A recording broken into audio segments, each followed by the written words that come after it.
What's going on, guys, and welcome to another episode of Smash JT. Final Fantasy VII Remake is here, and holy crap, is it amazing. Is it perfect?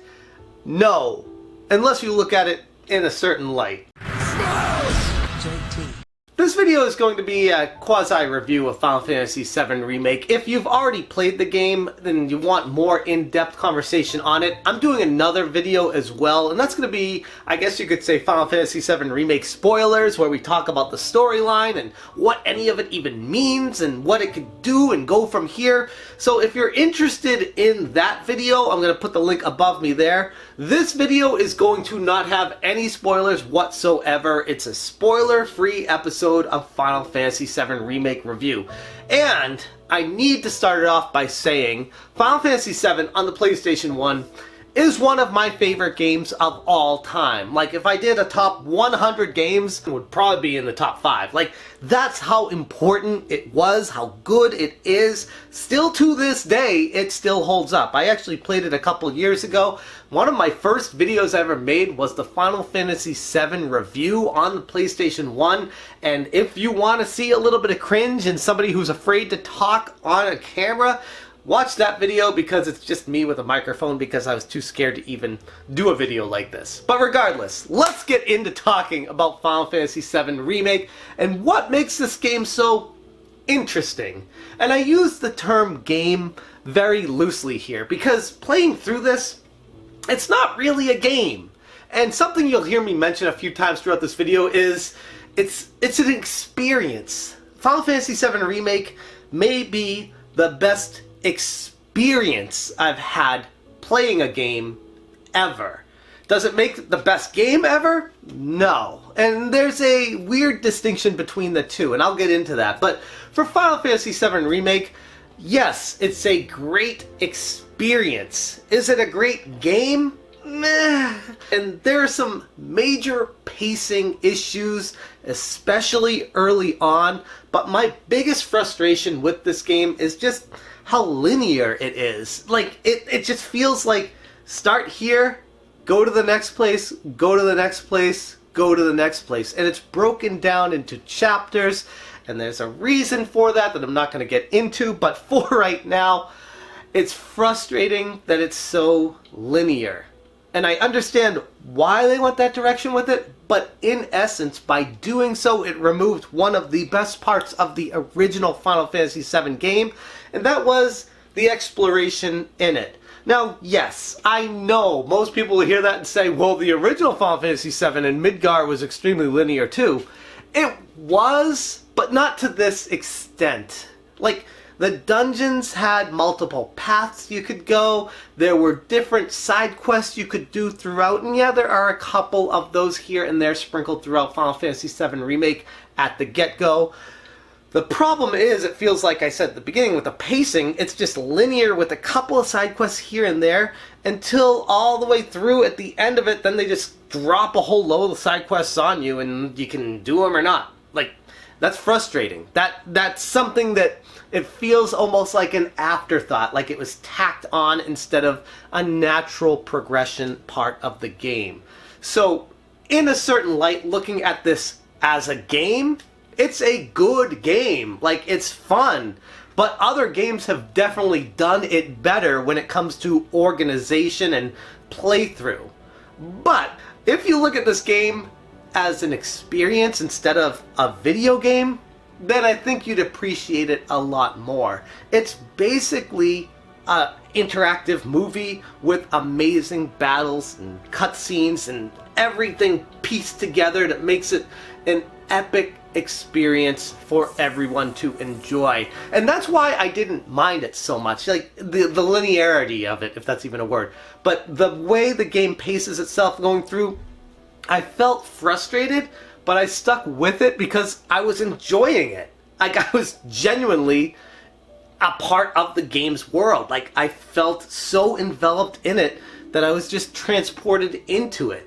So I could let a lot of the minor frustrations and side things that were annoying to me, I could let those all just move to the wayside and focus on, okay, I am Cloud, I'm going through the storyline, and I'm going to enjoy this for what it is.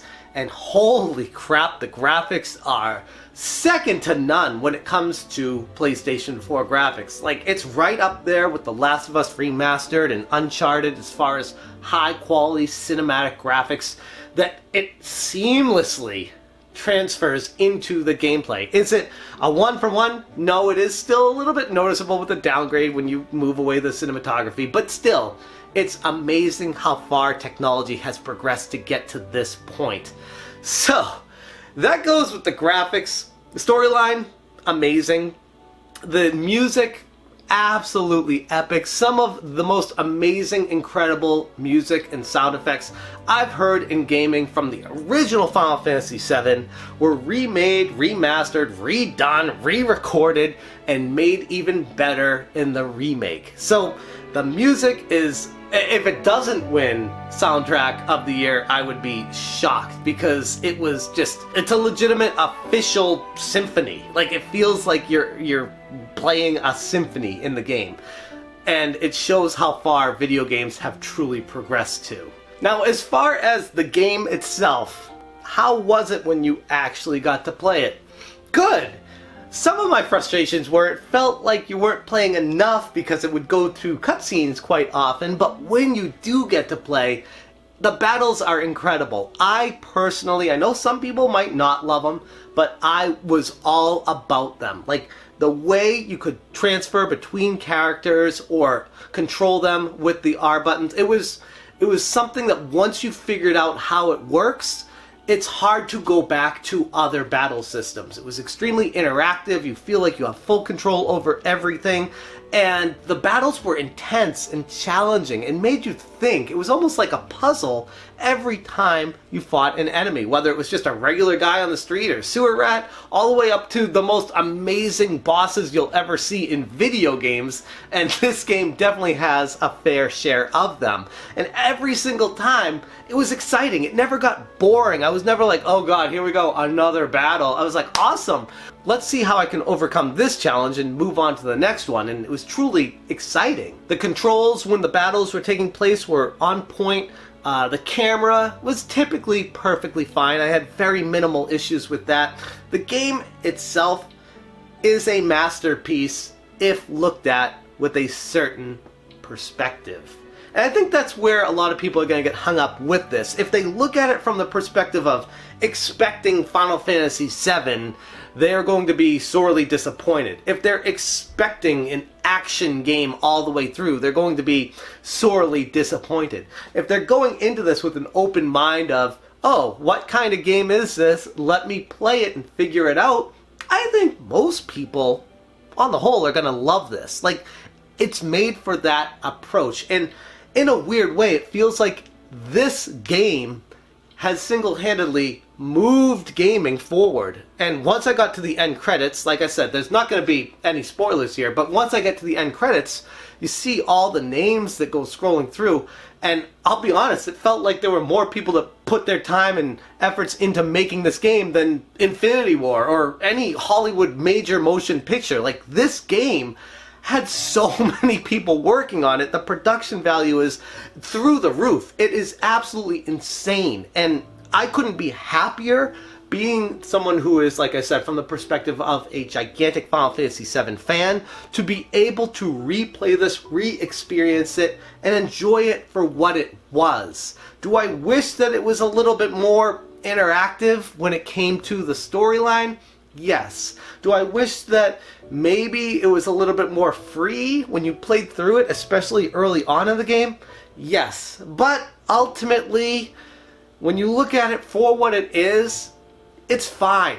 It's perfectly fine. And honestly, it really showed what video games are capable of. And this game makes me look forward to the future of gaming. If this is what they're able to produce right now, just think what they could make 2, 3, 4, 5 years from now, 10 years from now, 20 years from now. It blows my mind, because the original Final Fantasy VII came out 23 years ago, 1997, I believe, and now we're in 2020. So 23 years. If you play Final Fantasy VII on the PlayStation 1, which, by the way, like I said, still holds up, and then play Final Fantasy VII Remake, it is just completely mind-blowing what they were able to do with graphics, with style, with presentation, with controls, with music, audio, everything. It's an absolute experience that everyone should experience once in their life at least. And even if you're not a gigantic RPG fan, that's the other thing. Like, this game feels like it's made for everyone. Even people that don't love the grinding and the RPGing, because they kind of removed grinding altogether.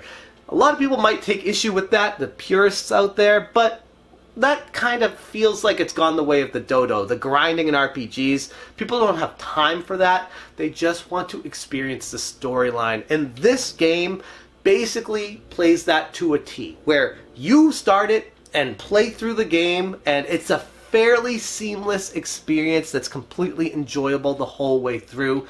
And like I said, even if you've never played the original Final Fantasy VII, this is a game that needs to be played by everybody. And I'd be hard-pressed to find someone who's even limited in liking video games to not enjoy this, because it's like saying someone doesn't like watching movies. You know, like, there's a movie out there for everyone, even if people don't like watching movies.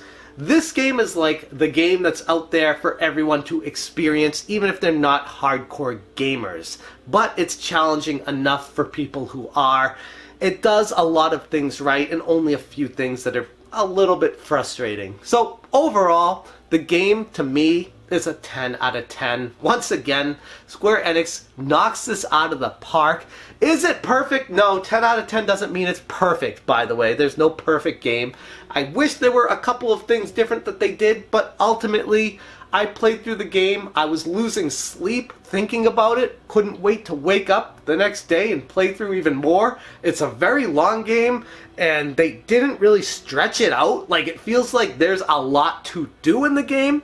It just feels like that path is predetermined the whole time you go through the game. And that is the one thing that I think a lot of people might have frustrations with. I just wanted to make a video on my thoughts on Final Fantasy VII Remake. I know a lot of people out there were asking me how I felt about it because they know Final Fantasy VII is one of my favorite games ever.